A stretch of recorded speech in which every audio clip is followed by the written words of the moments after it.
What's it like to be in a May-December romance? I'm 10 years older than my wife. When she turned 30, I was already 40. She used to be passionate and sincere. She once said, "Age will never be a problem between us." But later she told her best friend, "Once George hit 40, I felt disgusted every time he touched me. If it weren't for the money, I would have left him long ago. It'd be perfect if he just gave me the money and never came home." And then she actually used my money to keep a young guy outside. However, when she thought she had everything under control, playing her little game of having her cake and eating it too, I handed her the divorce papers and took back everything I'd given her. I said, "There's actually one special advantage of a May-December romance. Once you've had enough, it's easy to let go." Chapter 01. Sometimes when bad luck is about to strike, people can sense it coming. Willow was in the shower when her phone rang. It was a local number, no caller ID. I answered it. I said hello twice, then asked, "Who is this?" There was no sound on the other end, just silence. Then the call ended. Only a few seconds of quiet, but it felt like a strange kind of understanding. The person on the other side knew who I was, and I could already sense that something wasn't right. So I unlocked Willow's phone. I used that number to search for the person on her social app. It was a man. His profile picture was a black and white anime image. Username: mute, no notes, and his chat notifications were set to do not disturb. Their chat window was almost empty. Just one unread message: "I miss you." That single line made my heart tighten instantly. I thought, most likely Willow was cheating. My hand holding the phone suddenly felt weak and shaky. I opened the man's social feed. His cover photo seemed to be himself, a clean-cut young man with short hair and a scholarly look. I didn't look closely. I just took out my own phone and snapped a photo. He had quite a few posts. I scrolled quickly until one made me stop. The caption read, "What women care about has never been material things, but your attitude." Below, it was a screenshot, a chat between him and Willow. Willow's contact name: Runaway Queen. He had said to her, "Sister, this is all I've got left. I'm sending it all to you." It was a money transfer, 52.10 yuan. Willow didn't accept it. She returned it. She replied, "What are you saying? You're just a broke student. Why would you send me money? I'm not after that. Don't starve yourself, okay?" Then Willow sent him 5,200 yuan. He accepted it. I kept my face blank and took a photo of the screen. After exiting his feed, I immediately opened Willow's transaction records. I checked every transfer between them. Sure enough, one after another, endless. The most consistent ones were the monthly transfers of 50,000 yuan on the 6th of each month. Exactly one day after I wired Willow her monthly allowance for my paycheck. It had gone on for 3 months.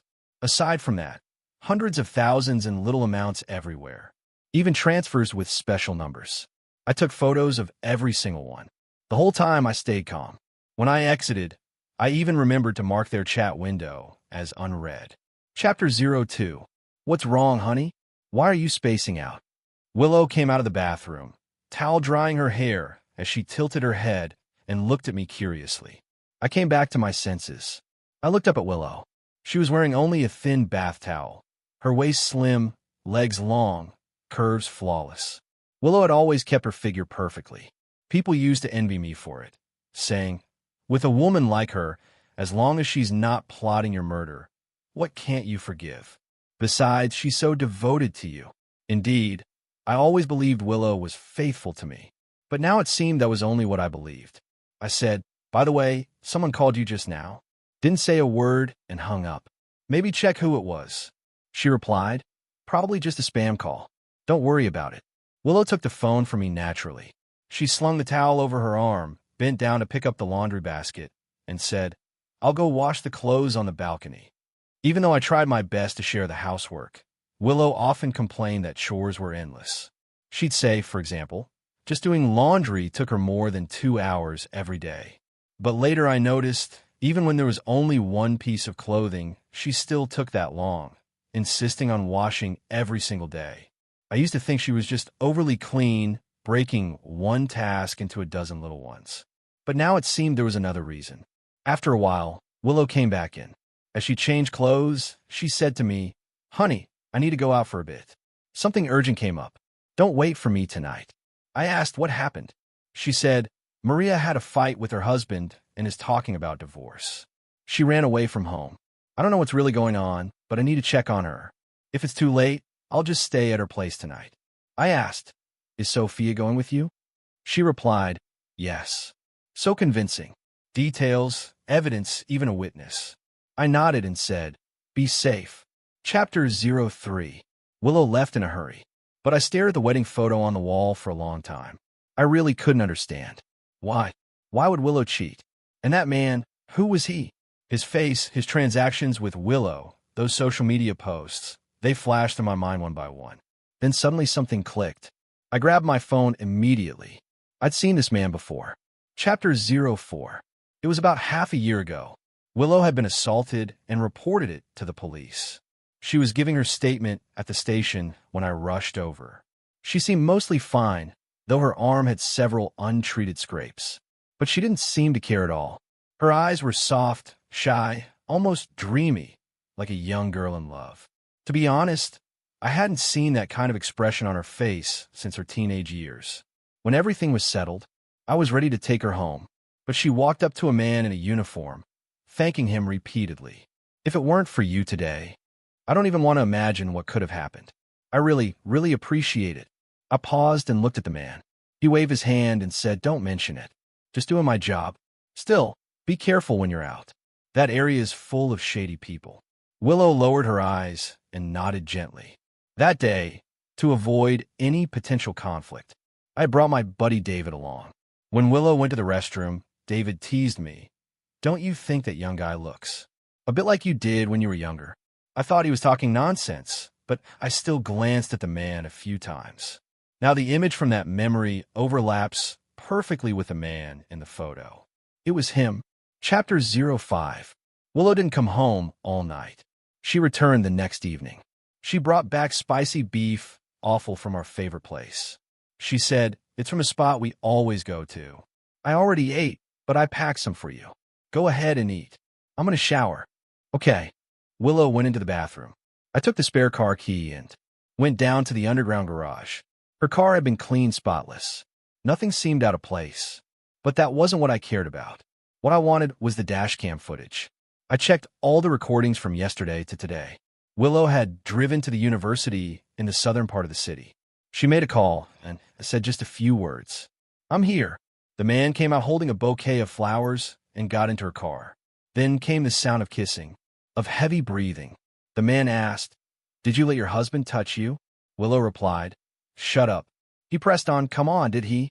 Her trembling voice was soaked in desire. She gasped softly, what do you think? The man chuckled smugly. Not talking, huh? Don't beg for mercy later.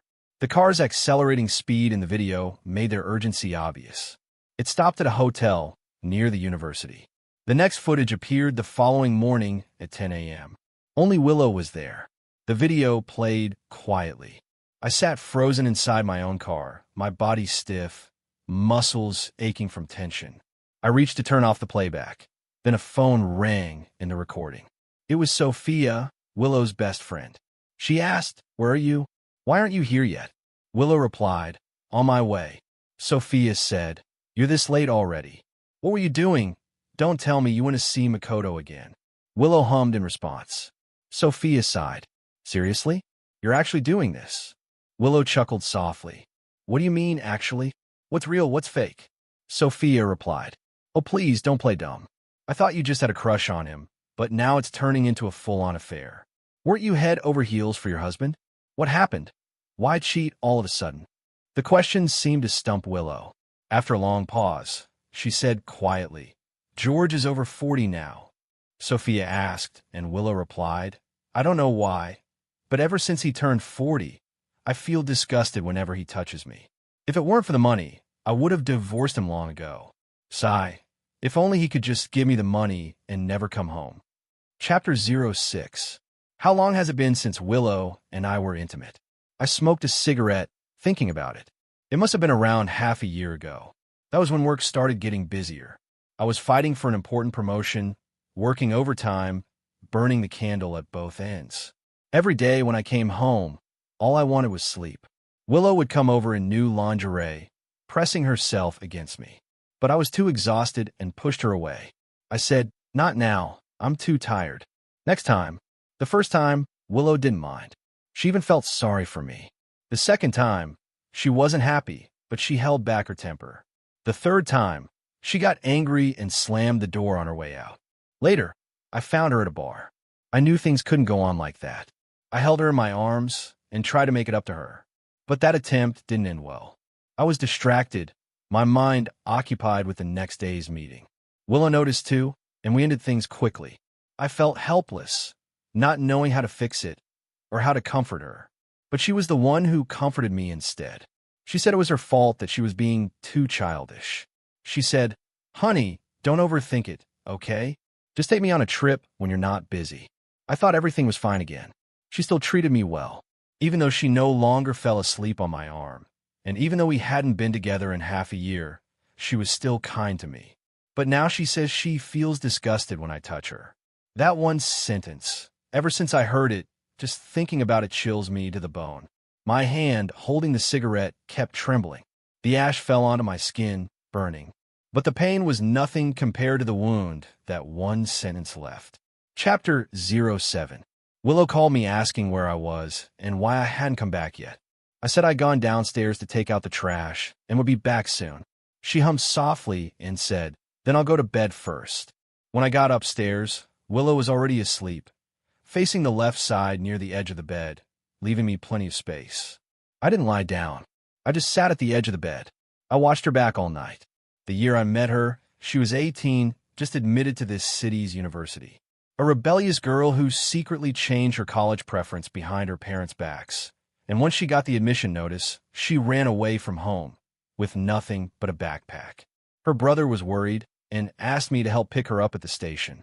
He said, "She's got no money and the dorms aren't open yet. Could you let her stay with you for a while? She's stubborn, so if she gives you trouble, just teach her a lesson." I thought Dominic was insane. I was a grown man. How could I let a young girl live with me? I planned to rent her a place and be done with it. But she looked so pitiful, and she was so obedient. When I found her at the station, she was squatting under a tree, hugging her backpack like an abandoned kitten. She quietly followed me home. Before I could tell her to move out, she grabbed my sleeve and pleaded, "I'll be good. I'll cook for you and clean up. Just don't make me leave." I couldn't help but laugh. I thought she was just saying it, but she really did it. Every day she cooked and kept the house spotless. Because of her, the once empty apartment finally felt alive. My daily routine stopped feeling so mechanical. We lived under the same roof for a month. Later, I bought her some luggage and sent her off to school. At first, I thought it was just a short encounter. But later she told me she had chosen that university because of me. She said she had seen me once when she was 16. And ever since then, all her hopes had been about me. That girl, when she was still a girl, had brought me her whole heart. And I fell for her. But now she's taking it back. And I have to claw my way out of the mire fast. Chapter 08. I'm going to file for divorce. What I said, Willow cheated on me. He was stunned. Wasn't she supposed to be traveling with Maria to relax? I laughed. She went with her boyfriend. Early in the morning, my 3 short sentences completely knocked David out. He said, "Wait, hold on. Let me get this straight. You're saying Willow cheated, and that trip she claimed was with her best friend was actually with her lover? How do you know?" I tossed my phone to David. On the screen was a new post from Makoto's WeChat moments earlier that morning. He was holding a suitcase in one hand and Willow's hand in the other.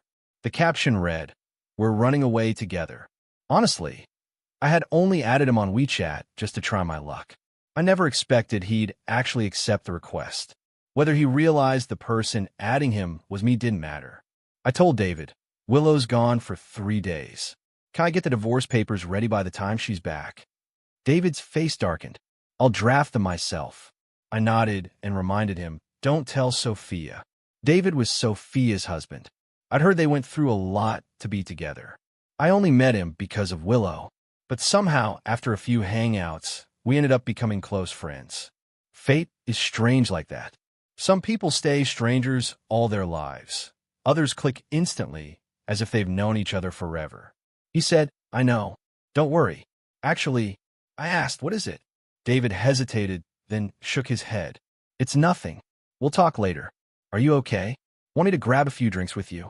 I refused, forcing a bitter smile and sighing. About a flight at 10. Business trip. That's the adult world for you. Even grief has to be scheduled. I gave David the photos I'd taken from Willow's phone, plus the security footage I'd backed up, and a full record of our shared assets. David worked fast. The afternoon I got back from the trip, the divorce papers were already ready.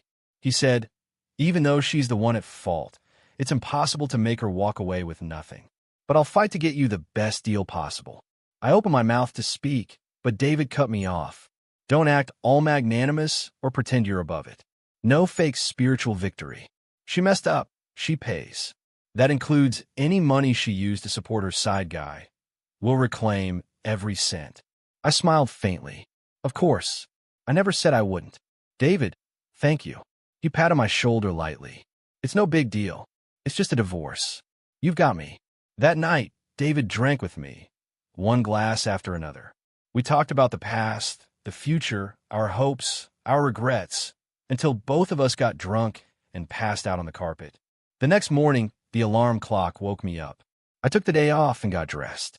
Even if I wasn't in the right state of mind, I still had to go. I was going to see Willow. Chapter 09. Thanks to Makoto's love for showing off, I managed to get first-hand access to their entire 3-day itinerary. They rode roller coasters, soaked in hot springs, and even went bungee jumping. All things I'd never done with Willow. She loved thrills, that rush of adrenaline. But I've always been cautious, never one to take risks. She once begged me to go bungee jumping with her, the tandem kind. She said it would be romantic. She even wanted to take our wedding photos that way. But after thinking about it for a long time, I still refused. Willow said it was fine, but I knew she was disappointed. Looking back, Willow and I were never really compatible. When we were blinded by love, we used to say that love conquers all obstacles. Now it's clear someone was lying. When Willow walked out, she brushed a strand of hair behind her ear and smiled softly. Beside her, Makoto had his arm around her shoulders, talking nonstop. Their steps were light. They looked every bit the loving couple. Makoto was saying, next time on your birthday, let's go there again, okay? It'll be our first one together. Willow. I raised my hand and called out, my voice firm and loud. Makoto didn't hear me at first and kept talking. But Willow froze. She pushed Makoto away abruptly and turned toward me in panic. For a split second, I thought she saw me as some kind of monster. Makoto looked startled too, standing there dumbfounded, wanting to say something but stopping himself. Willow quickly composed herself. She whispered to Makoto, "You should go." Makoto turned sharply to her, frowning, his eyes filled with reluctance. He didn't want to leave, so I played the nice guy. I said, "Come on, let's all go together. It's hard to get a cab around here anyway." Willow pressed her lips together and snapped, "Just go already." Makoto hesitated, unsure what to do. My face darkened. I spoke slowly, each word deliberate. I said together. Makoto was interesting. Most people in his position would have run for their lives. But he actually followed. I walked in front. Willow trailed behind me. Makoto followed her. When Willow opened the passenger door intending to sit there, I stopped her. I said, "There's something there. Sit in the back. You're such a hospitable person. Can't possibly let our guest sit alone, right?" Willow looked at me, biting her lower lip, her eyes brimming with suppressed emotion. She let out a dry laugh, slammed the door shut, and got into the back seat. The air inside the car was suffocating. I broke the silence first. I said, "Mr. Ito, Willow and I need to talk. Do you want to come along? Or should I drop you off at school first?" Suddenly being addressed, Makoto froze, completely at a loss. He stammered awkwardly, I. Willow snapped sharply. "What exactly do you want?" Through the rearview mirror, I glanced at her. Her expression was openly displeased, angry, trying to hide her panic. I, on the other hand, felt a certain satisfaction. My smile widened. I asked, "Mr. Ito, what do you study?" His voice came out rough, German. I was a little surprised. "The same as me. I have a classmate who's a professor at your school." I named him and asked, "Do you know him?" Makoto's face changed. His voice went weak. Yes, he's my homeroom teacher. I laughed aloud. What a coincidence. In the end, I sent Makoto back to school. When he got out of the car, he looked sheepish and didn't bother to look back. I asked Willow, "Where do you two usually go to get a room?" "I've got time today. Want to go have a look together?" Willow kept her eyes fixed on me. She bit her lip and said word by word, "What do you actually want?" I smoothed the expression from my face, gripped her chin, and said, "Of course, to disgust you. Now let's talk about the divorce." Chapter 10. Inside the car, Willow kept her lips pressed together and said nothing. From the moment I mentioned divorce until now, she hadn't uttered a single word. I stayed silent too. After all the deliberate provocations, the satisfaction had faded. While I was trying to disgust her, wasn't I also disgusted with myself? I pulled a cigarette from my pocket and lit it. She asked, "How long has it been?" Her voice trembled slightly. I asked, "What do you mean?" She said, "You smoking again. How long has it been?" I'm 10 years older than Willow. When she was still in college, I was already working. Back then, work pressure was crushing, and that's when I picked up smoking. Willow was the one who forced me to quit. She said, "It's bad for your health." She said, "I'll buy you candy instead." She said, "Or you can eat me, just don't smoke anymore." And somehow I really did quit, never touched another cigarette. Until now, 10 years later. Because of all this, I relapsed. If she wanted a specific time, I thought for a moment and said, "The morning after you and Makoto didn't come home that night." The cigarette slipped from my fingers and landed on the leather seat, burning a small hole instantly. Willow panicked, pulling tissues from her bag, trying to wipe it away, but it was too late. Still, she kept wiping again and again until her emotions cracked completely. She threw her bag hard against the door and shouted, "I can't fix this anymore, can I? You'll never forgive me, right?" I nodded. "Right." She took a deep breath and held out her hand. The divorce papers. She didn't even glance at what was written on them. She flipped to the last page and signed her name. She said, "I won't go back to that house. I'll find time to move my things out." Then she got out of the car. Leaning against the door, she spoke in her phone, "Come out. I'm not staying at school tonight." "Yeah, I'm waiting at the gate."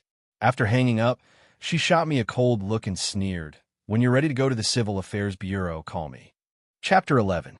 David asked, "Do you feel like you're punching a pillow? That powerless, suffocating feeling?" "She's doing it on purpose." I pulled at the corner of my mouth and downed my drink in one gulp.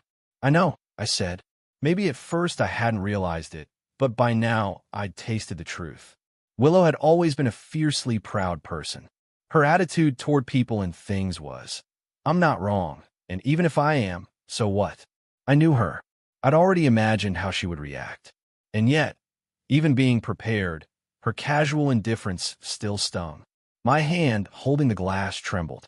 I said, I thought at least she'd say, "I'm sorry." We all want the person who hurt us to show genuine remorse, as if only then could our wounds be soothed. Otherwise, it feels unbearable. From her 18th year to her 31st, 13 years. Those are my 13 years too. I'd gone from being an outsider to being dragged deep inside. She was the one who pulled me in. When she loved me, she fed me honey. When she stopped, she cut me to pieces.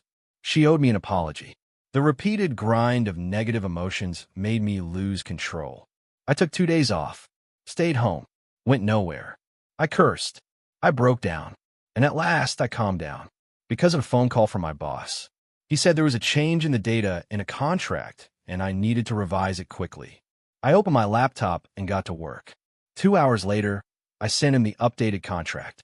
He said, "President Ning will be visiting next Wednesday. You'll come with me." "Okay," I replied. After finishing everything, I sat back on the sofa, suddenly blank. Was it really that painful? Willow had been my own choice. No one forced me. No one threatened me. So everything that followed, I should, profit or loss, bear myself. If I had gambled, I should be ready to lose. "So George, can't you take the loss?" "No, I can't." Chapter 12. On the 4th day after signing the divorce papers, I called Willow. She took a long time to answer. Her voice was cold and distant. "What do you want?" I made a small sound of acknowledgement, then asked, "Are you free tomorrow?" Let's go to the Civil Affairs Bureau. There were a few seconds of silence on the other end. Then she said, I'm out of town. We'll talk when I'm back in a few days. I asked, how many days? She replied, not sure. Willow, I said, emphasizing each word, I need a date.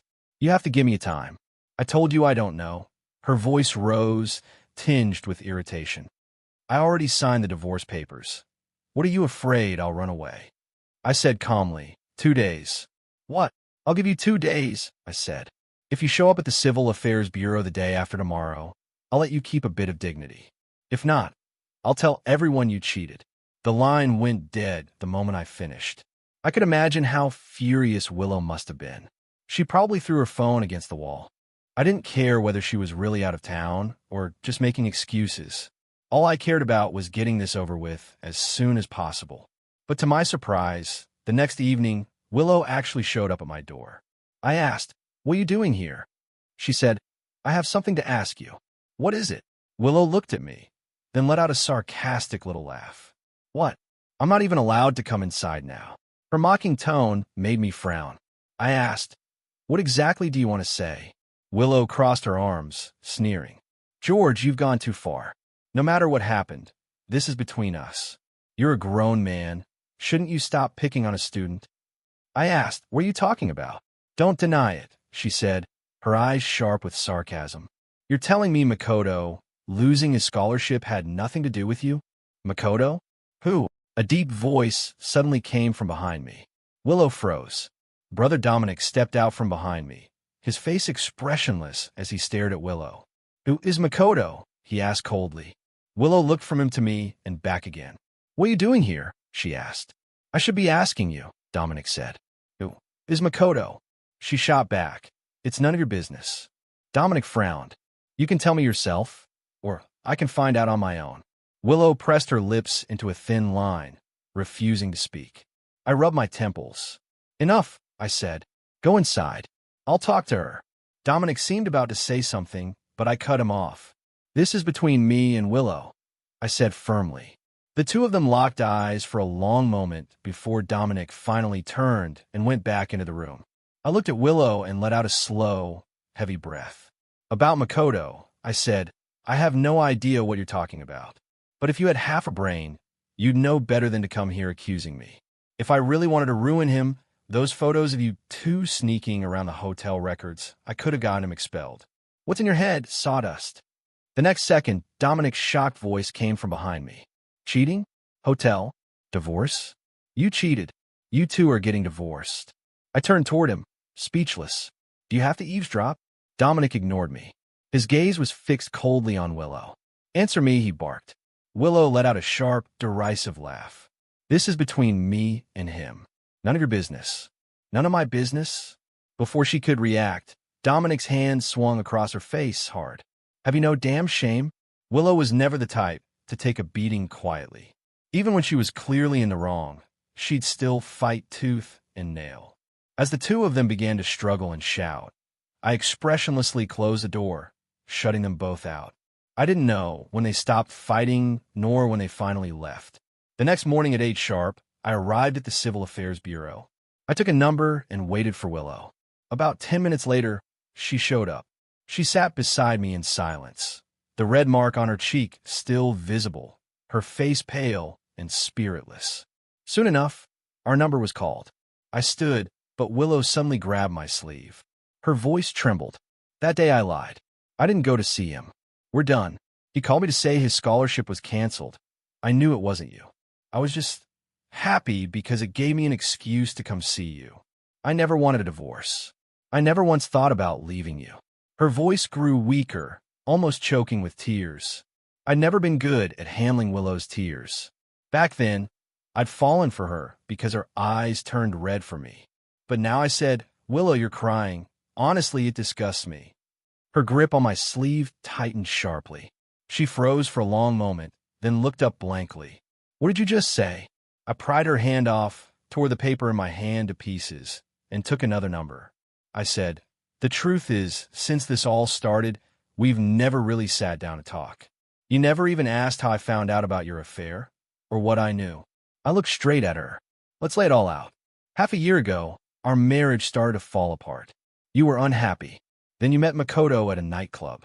Maybe he reminded you a little of the man I used to be, or maybe it was just his youth and energy, but whatever it was, you couldn't control yourself, and you cheated. Cheating is wrong no matter how you dress it up. But to ease your guilt, you started blaming me. You said that ever since I turned 40, every time I touched you, it made your skin crawl. That you'd rather I just give you money and stay away. You said the late nights at work and the gray in my hair made me look like a shedding old dog, and that you could smell the stench of age on me from across the room. Willow, I said quietly when you used those cutting, venomous words to describe me. Did you ever stop to think how disgusting you looked in my eyes? I went on, my voice steady but cold. You're basically saying you were forced to sell your body for money, pinching your nose and pretending to enjoy it. That's what our more than 10 years together boils down to in your eyes, a buyer and a seller. I gave a bitter laugh. I started doubting myself. Just how blind was I to step into a pile of dog shit? And now the dog shit sticks to my shoe, but still has the gall to complain my shoe stinks. By the time I tore up our last shred of dignity, there was nothing left to say. The divorce process went smoothly. No entanglement, no arguments. The clerk reminded us to come back in a month to collect the certificate. I nodded. Willow had already stood up to leave. I called out, "When will you come to pack your things?" Without turning her head, she said, "Throw them away." Of course, I couldn't do that. In the end, Dominic came over and packed everything himself. After cleaning up, he cooked a meal and opened a bottle of wine. He asked, "Drink with me?" I didn't refuse. Dominic drank fast, gulping down the first glass. He twisted his mouth into a half smile and said, "I didn't know my sister would ever do something like that. If I'd known," I chuckled and shook my head. "Even if you'd known, so what? Would you have stopped us at the very beginning, cut off this doomed connection at its root?" "Regret like that means nothing now," I said.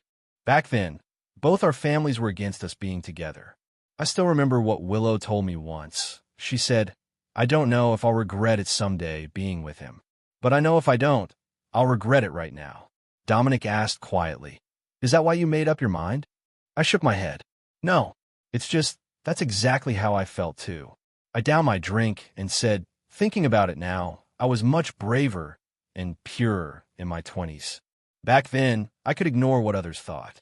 I could give everything to someone without calculating the cost. I believed sincerity could always be exchanged for sincerity. But now I don't dare to bet anymore. I'm not even sure if I want to start again." "George," Dominic's eyes softened with something between pity and guilt. I gave him a faint, easy smile. "Don't worry. I just suddenly figured it out. Love comes with thunder and leaves like a storm. It's a matter of the heart, and the heart always changes. But that's fine.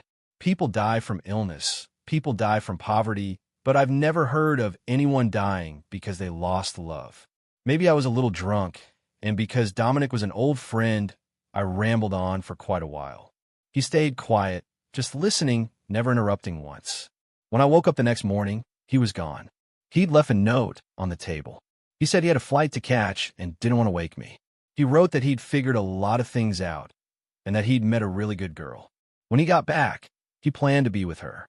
At the bottom, it read simply, "George, take care." Chapter 14, because of the divorce, my mind had been scattered for a while, but work pulled it back together quickly. The endless tasks left me no spare time for self-pity, and that in itself soothed me. I hadn't thought about Willow for a long time, until Sophia called me. "George, I know I shouldn't be contacting you, but Willow's been hospitalized twice in the past 2 weeks for alcohol poisoning. I really can't stop her.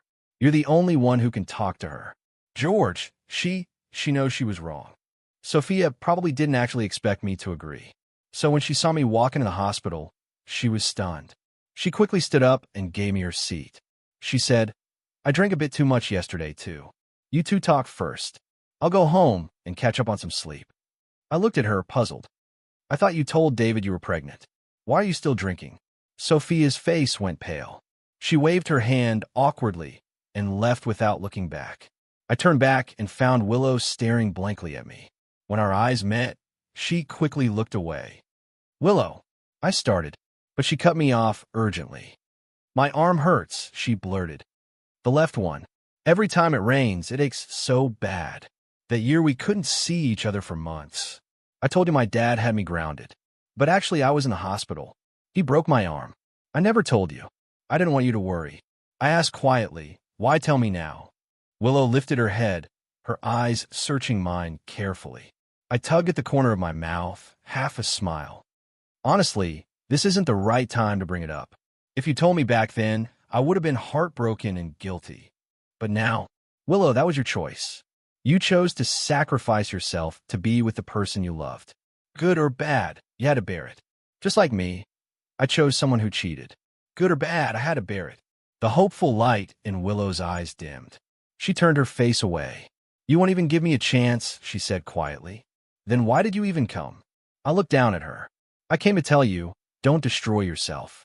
And don't delay picking up the official divorce certificate in 2 weeks.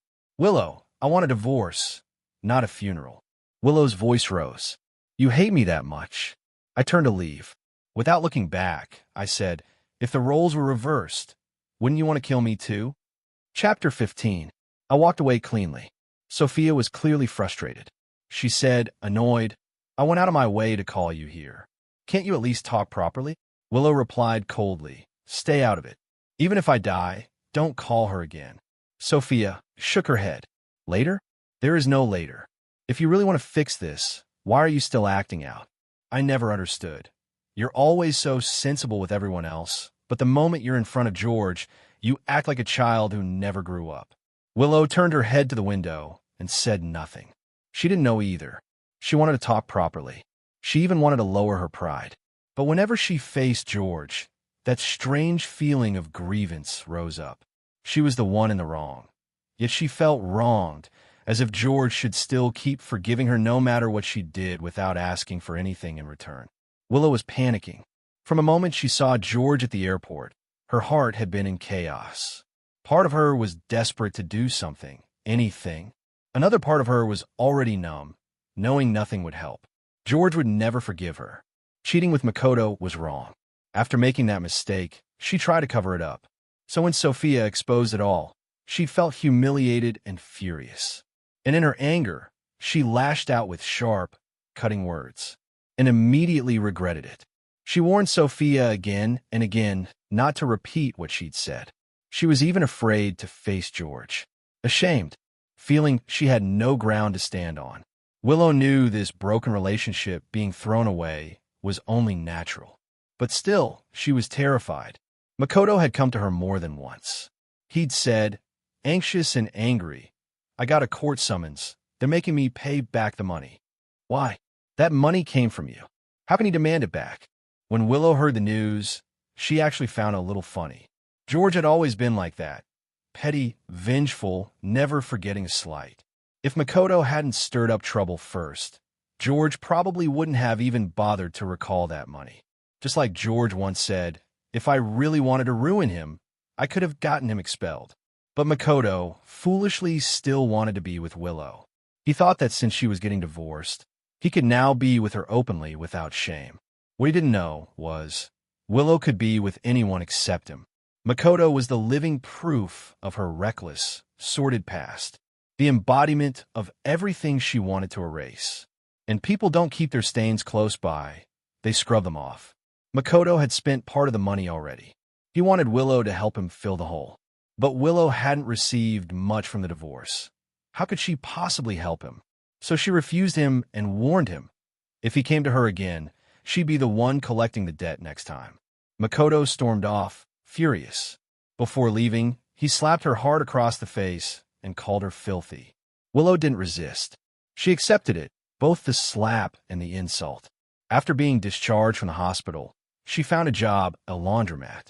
She threw herself into the work, using exhaustion as her anesthetic, until the day of her execution came, the day she was to finalize the divorce. She didn't delay, didn't back out. Obediently, she went with George to collect the certificate. George looked good, still composed, confident, sharp as ever. Willow watched him as he turned to leave. Then suddenly he looked back. Willow, he said, how about saying sorry? Her hands trembled at her sides. She opened her mouth, but the word just wouldn't come out. George's expression dimmed with disappointment. He turned away and started walking. Then in a rush, Willow stepped forward. "George, I'm sorry," she said. George stopped in his tracks. He raised a hand in a casual wave and strode off without looking back. This time, his departing figure looked lighter, as if he'd finally set everything down.